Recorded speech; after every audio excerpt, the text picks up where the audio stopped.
1 തെസ്സലോനിക്ക 1 അധ്യായം 1 മുതൽ 10 വരെയുള്ള വാക്യങ്ങൾ. പൗലോസും സിൽവാനോസും തിമോത്തിയോസും ചേർന്ന് പിതാവായ ദൈവത്തിലും കർത്താവായ യേശുക്രിസ്തുവിനുമുള്ള തെസ്സലോനിക്കകളുടെ സഭയ്ക്ക് എഴുതുന്നത്, നിങ്ങൾക്ക് കൃപയും സമാധാനവും. ഞങ്ങളുടെ പ്രാർത്ഥനകളിൽ സദാ നിങ്ങളെ അനുസ്മരിച്ചുകൊണ്ട് നിങ്ങൾക്കെല്ലാവർക്കും വേണ്ടി ദൈവത്തിന് ഞങ്ങൾ നന്ദി പറയുന്നു. നമ്മുടെ പിതാവായ ദൈവത്തിൻ്റെ മുമ്പാകെ നിങ്ങളുടെ വിശ്വാസത്തിൻ്റെ പ്രവൃത്തിയും സ്നേഹത്തിൻ്റെ പ്രയത്നവും നമ്മുടെ കർത്താവായ യേശുക്രിസ്തുവിലുള്ള നിങ്ങളുടെ ദൃഢമായ പ്രത്യാശയും ഞങ്ങൾ അനുസ്മരിക്കുന്നു. ദൈവത്തിൻ്റെ വാത്സല്യഭാചനങ്ങളായ സഹോദരരെ, നിങ്ങളെ അവിടുന്ന് തിരഞ്ഞെടുത്തിരിക്കുന്നുവെന്ന് ഞങ്ങൾ അറിയുന്നു. എന്തെന്നാൽ ഞങ്ങൾ നിങ്ങളെ സുവിശേഷം അറിയിച്ചത് വചനത്തിൽ മാത്രമല്ല, ശക്തിയിലും പരിശുദ്ധാത്മാവിലും ഉത്തമമായ ബോധ്യത്തോടുമത്രേ. നിങ്ങളുടെ ഇടയിൽ നിങ്ങൾക്ക് വേണ്ടി എങ്ങനെയാണ് ഞങ്ങൾ വർദ്ധിച്ചു വരുന്നത് നിങ്ങൾക്കറിയാമല്ലോ. നിങ്ങൾ ഞങ്ങളെയും കർത്താവിനെയും അനുകരിക്കുന്നവരായി. കാരണം വളരെ ക്ലേശങ്ങൾക്കിടയിലും പരിശുദ്ധാത്മാവിനാൽ പ്രചോദിതമായ ആനന്ദത്തോടെ നിങ്ങൾ വചനം സ്വീകരിച്ചു. അങ്ങനെ നിങ്ങൾ മക്കദോനിയയിലും അഖായയിലും ഉള്ള വിശ്വാസികൾക്കെല്ലാം മാതൃകയായിരിക്കുന്നു. എന്തെന്നാൽ നിങ്ങളിൽ നിന്ന് കർത്താവിൻ്റെ വചനം മക്കദോനിയയിലും അഖായയിലും പ്രതിധ്വനിക്കുക മാത്രമല്ല, ദൈവത്തിലുള്ള നിങ്ങളുടെ വിശ്വാസം എല്ലായിടത്തും ചെന്നെത്തുകയും ചെയ്തിരിക്കുന്നു. തന്മൂലം അതേക്കുറിച്ച് കൂടുതലായി ഒന്നും തന്നെ ഞങ്ങൾ പറയേണ്ടതില്ല. ഞങ്ങൾക്ക് ഏതു വിധത്തിലുള്ള സ്വാഗതമാണ് നിങ്ങളിൽ നിന്ന് ലഭിച്ചതെന്നും, ജീവിക്കുന്ന സത്യദൈവത്തെ സേവിക്കുന്നതിനും അവിടുന്ന് മരിച്ചവരിൽ നിന്ന് ഉയർപ്പിച്ചവനും വരാനിരിക്കുന്ന ക്രോധത്തിൽ നിന്ന് നമ്മെ മോചിപ്പിക്കുന്നവനുമായ യേശുവെന്ന അവിടുത്തെ പുത്രനെ സ്വർഗത്തിൽ നിന്ന് പ്രതീക്ഷിച്ചതിനും വേണ്ടി വിഗ്രഹങ്ങളിൽ നിന്ന് നിങ്ങൾ എപ്രകാരം പിന്തിരിക്കുന്നുവെന്ന് അവർ ഞങ്ങളോട് വിവരിച്ചു. 1 തെസ്സലോനിക്ക 2 അധ്യായം 1 മുതൽ 20 വരെയുള്ള വാക്യങ്ങൾ. സഹോദരരെ, നിങ്ങളുടെ അടുത്തേക്ക് ഞങ്ങൾ വന്നത് വ്യർത്ഥമായില്ലെന്ന് നിങ്ങൾക്ക് തന്നെ അറിയാമല്ലോ. നിങ്ങൾക്കറിയാവുന്നതുപോലെ ഞങ്ങൾ വളരെ പീഡകൾ സഹിക്കുകയും ഫിലിപ്പിയിൽ വെച്ച് അപമാനിക്കപ്പെടുകയും ചെയ്തു. എങ്കിലും കഠോരമായ ക്ലേശങ്ങളുടെ മധ്യേ ദൈവത്തിൻ്റെ സുവിശേഷം നിങ്ങളുടെ പ്രഘോഷിക്കാനുള്ള ധൈര്യം ദൈവം ഞങ്ങൾക്ക് പ്രദാനം ചെയ്തു. ഞങ്ങളുടെ ഉപദേശം അബദ്ധത്തിൽ നിന്നോ അശുദ്ധിയിൽ നിന്നോ വഞ്ചനയിൽ നിന്നോ ഉദ്ഭവിച്ചതല്ല. സുവിശേഷം പരമേൽക്കാൻ യോഗ്യരെന്ന ദൈവം അംഗീകരിച്ച സരിച്ചാണ് ഞങ്ങൾ പ്രസംഗിക്കുന്നത്. ഇത് മനുഷ്യരെ പ്രീതിപ്പെടുത്താനല്ല, ഞങ്ങളുടെ ഹൃദയങ്ങൾ പരിശോധിക്കുന്ന ദൈവത്തെ പ്രീതിപ്പെടുത്താനാണ്. നിങ്ങൾക്കറിയാവുന്നതുപോലെ ഞങ്ങളുടെ പ്രസംഗങ്ങളിൽ ഒരിക്കലും മുഖസ്തുതിയുടെ വാക്കുകൾ ഉപയോഗിച്ചിട്ടില്ല. അത്യാഗ്രഹത്തിൻ്റെ പുറംകുപ്പായം ധരിച്ചിട്ടുമില്ല. അതിന് ദൈവം തന്നെ സാക്ഷി. ക്രിസ്തുവിൻ്റെ അപ്പോസ്തലന്മാരെന്ന നിലയിൽ മേന്മ ഭാവിക്കാമായിരുന്നിട്ടും ഞങ്ങൾ നിങ്ങളിൽ നിന്നോ മറ്റു മനുഷ്യരിൽ നിന്നോ മഹത്വം അന്വേഷിച്ചില്ല. ധാത്രി കുഞ്ഞുങ്ങളെ പരിചരിക്കുന്നത് പോലെ ഞങ്ങൾ നിങ്ങളുടെ ഇടയിൽ സൗമ്യമായി പെരുമാറി. നിങ്ങളോടുള്ള അതീവ താല്പര്യം നിമിത്തം ദൈവത്തിൻ്റെ സുവിശേഷം മാത്രമല്ല, ഞങ്ങളുടെ ജീവനെ തന്നെയും നിങ്ങൾക്കായി പങ്കുവയ്ക്കാൻ ഞങ്ങൾ സന്നദ്ധരായി. കാരണം നിങ്ങൾ അത്രമാത്രം ഞങ്ങളുടെ വാത്സല്യഭാചനങ്ങളായിരിക്കുന്നു. സഹോദരരെ, ഞങ്ങളുടെ കഠിനാധ്വാനം നിങ്ങൾക്ക് ഓർമ്മയുണ്ടല്ലോ. ദൈവത്തിൻ്റെ സുവിശേഷം നിങ്ങളോട് പ്രസംഗിക്കുമ്പോൾ ഞങ്ങൾ നിങ്ങളിൽ ആർക്കും ഭാരമായിരിക്കുമെന്ന് കരുതി രാപകൽ അധ്വാനിച്ചു. വിശ്വാസികളായ നിങ്ങളോടുള്ള ഞങ്ങളുടെ പെരുമാറ്റം എത്ര പവിത്രവും നീതിപൂർവവും നിഷ്കളങ്കവുമായിരിക്കുന്നുവെന്ന് നിങ്ങളും ദൈവവും സാക്ഷികളാണ്. പിതാവ് മക്കളെ എന്ന പോലെ ഞങ്ങൾ നിങ്ങളെ ഉപദേശിക്കുകയും പ്രോത്സാഹിപ്പിക്കുകയും അനുശാസിക്കുകയും ചെയ്യുന്നുവെന്ന കാര്യം നിങ്ങൾക്കറിയാമല്ലോ. അത് തൻ്റെ രാജ്യത്തിലേക്കും മഹത്വത്തിലേക്കും നിങ്ങളെ വിളിക്കുന്ന ദൈവത്തിന് യോഗ്യമായ വിധം നിങ്ങളെ ജീവിക്കാൻ വേണ്ടിയാണ്. ഞങ്ങളിൽ നിന്ന് നിങ്ങൾ ശ്രവിച്ച വചനം മനുഷ്യരുടെ വചനമായിട്ടല്ല, വിശ്വാസികളായ നിങ്ങളിൽ പ്രവർത്തിക്കുന്ന യഥാർത്ഥ ദൈവത്തിൻ്റെ വചനമായിട്ടാണ് നിങ്ങൾ സ്വീകരിച്ചത്. അതിന് ഞങ്ങൾ നിരന്തരം ദൈവത്തിന് നന്ദി പറയുന്നു. സഹോദരരെ, നിങ്ങൾ യൂദയായിൽ യേശുക്രിസ്തുവിൻ്റെ നാമത്തിലുള്ള ദൈവത്തിൻ്റെ സഭകളെ അനുകരിക്കുന്നവരായി തീർന്നു. എങ്ങനെയെന്നാൽ യഹൂദരിൽ നിന്ന് അവർ സഹിച്ചവയെല്ലാം തന്നെ സ്വന്തം നാട്ടുകാരിൽ നിന്ന് നിങ്ങളും സഹിച്ചു. യഹൂദർ കർത്താവായ യേശുവിനെയും പ്രവാചകന്മാരെയും വധിച്ചു, ഞങ്ങളെ ആട്ടിപ്പുറത്താക്കി. വിജാതരുടെ രക്ഷയെ കരുതി അവരോട് പ്രസംഗിക്കുന്നതിൽ നിന്ന് ഞങ്ങൾ തടസ്സപ്പെടുത്തിക്കൊണ്ട് അവർ ദൈവത്തെ അപ്രീതിപ്പെടുത്തുകയും എല്ലാ മനുഷ്യരെയും എതിർക്കുകയും ചെയ്തു. അങ്ങനെ അവർ തങ്ങളുടെ പാപങ്ങളുടെ അളവ് പൂർത്തിയാക്കുന്നു. ഇതാ അവസാനം ദൈവത്തിൻ്റെ ക്രോധം അവരുടെ മേൽ നിബന്ധിച്ചിരിക്കുന്നു. സഹോദരരെ, ആത്മന അല്ലെങ്കിലും ശാരീരികമായി കുറച്ചു നാളത്തേക്ക് ഞങ്ങൾ നിങ്ങളിൽ നിന്ന് വേർപിരിഞ്ഞു. അതുകൊണ്ട് നിങ്ങളെ മുഖാമുഖം വീണ്ടും കാണാൻ അതീവ താല്പര്യത്തോടും ആകാംക്ഷയോടും കൂടെ ഞങ്ങൾ കാത്തിരിക്കുകയായിരിക്കുന്നു. അതിനാൽ നിങ്ങളെ സന്ദർശിക്കാൻ ഞങ്ങൾ പൗലോസായി ഞാൻ പല പ്രാവശ്യം ആഗ്രഹിച്ചു. എന്നാൽ സാത്താൻ ഞങ്ങളെ തടസ്സപ്പെടുത്തി.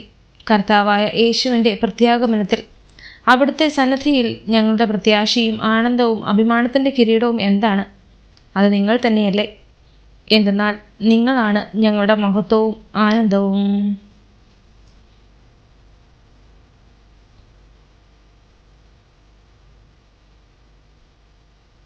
1 തെസ്സലോനിക്ക 3-ാം അധ്യായം 1 മുതൽ 13 വരെയുള്ള വാക്യങ്ങൾ. ഈ വേർപാട് ദുസ്സഹമായി തീർന്നപ്പോൾ ആഥൻസിൽ തനിച്ചു കഴിയാൻ ഞങ്ങൾ തീരുമാനിച്ചു.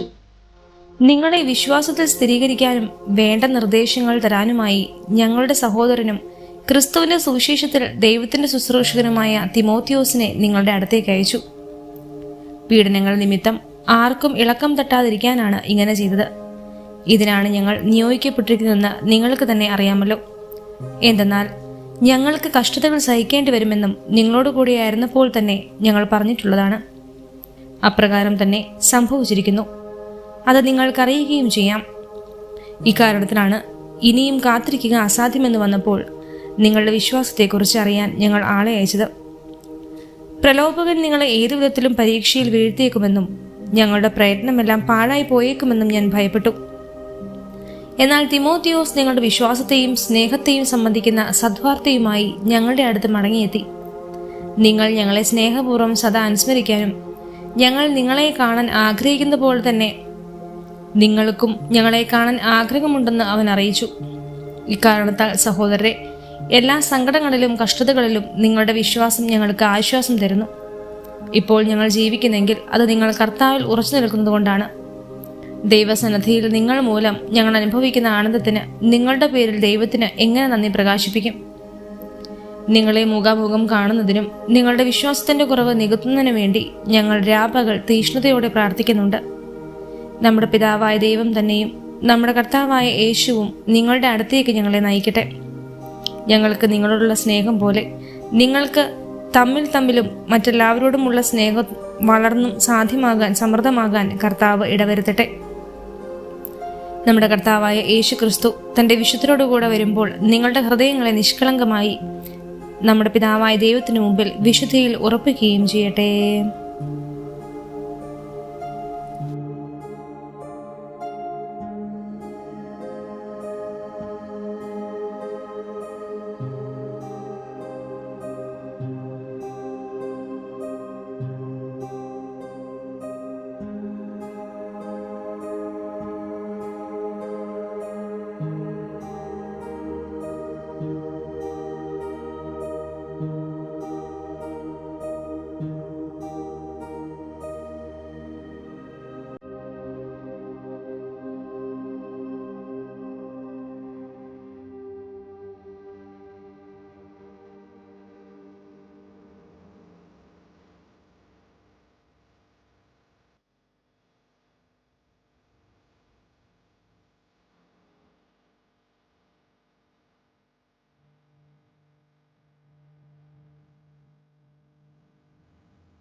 you